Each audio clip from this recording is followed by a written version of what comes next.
think it'll be interesting to just reflect on in healthcare a recognized definition of both mental health and mental health illness. So first off, mental health is commonly referred to as a state of mental well-being that enables people to cope with the stresses of life, realize their abilities, learn well and work well and contribute to their community. It's something intrinsic that impacts your well-being.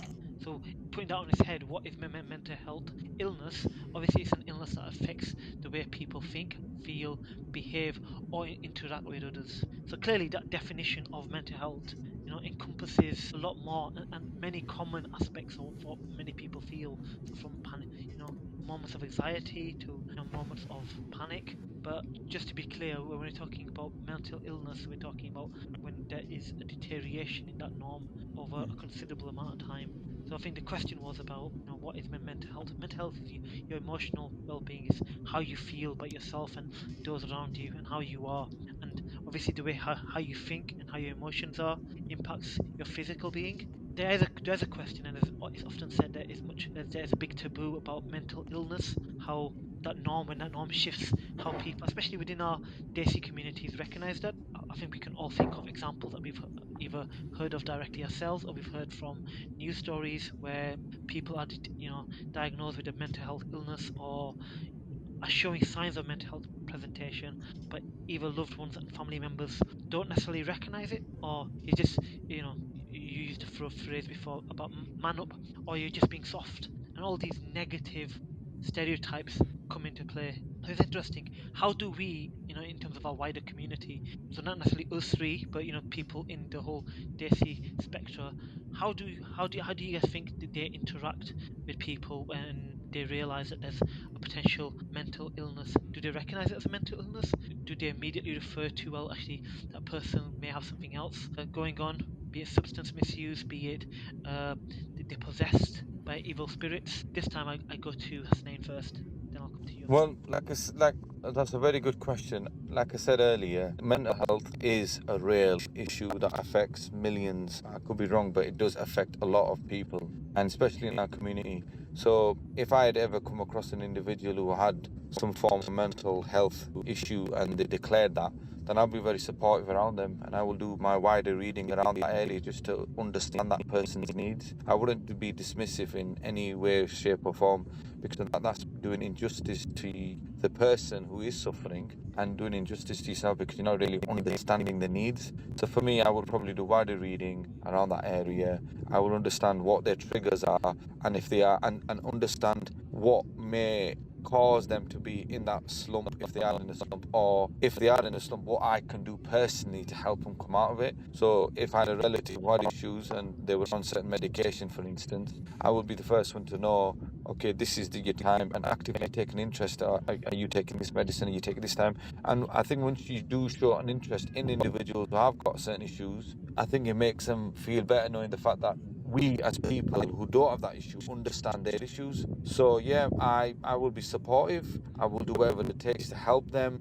But being dismissive or ignoring that fact, I wouldn't do that, because there is a person behind a mental health issue, and we need to be supportive as friends, as brothers, sisters, family. We need to be that person that's a rock for them, because God forbid if we ignore those and that person decides to do something where they get to a point of no return, and that guilt within ourselves or within our community will be lasting. So yeah, so for me, I will be extremely supportive to that person. So I think your response is taking us in exploring a number of different avenues there. But just going back to that original question, so not necessarily how you would interact with somebody that's showing mental health deterioration, but rather do you think in our community there is, it's recognized, and how do the wider people in the Desi world, in our subcontinental Asian communities, interact with and understand mental health illness, is I think what the question was. Well, going back to my initial answer,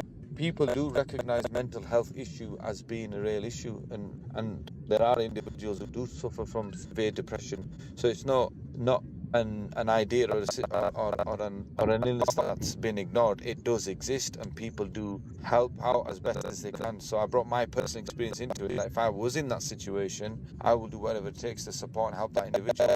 So why the community are aware of it. Some may ignore the fact that that this sort of ignorances are not exist. However, I think the way the world is moving now, we're in year 2024, and it's more open in the mainstream, and people talk about it a lot more. That we are more aware of it. I think in the past it may have been, yeah, it does exist, but do we need to talk about it? But now it's almost like it does exist. It is a serious issue, and we need to solve it as best as we can. How in terms of that stigma within the Asian community, what's your take? It's hard to determine. I think every family is different. So there's some families who, for example, if their level of communication is really, really good and they share their personal problems with each other, then the likelihood is probably they're more accustomed to identifying problems and issues early on. But then there might be some families, for example, who never discuss personal problems with each other, and therefore the risk of whatever it might be developing into something more serious is more in that situation. So I think there definitely is a need for greater support, a greater emphasis on listening, a greater emphasis on recognizing the signs of mental health, because I still think there's a lot of ignorance. There's a lot of when people see individuals down and they feel that they are different to perhaps what they were before, they don't really know how to interpret that, right? What do you say about that?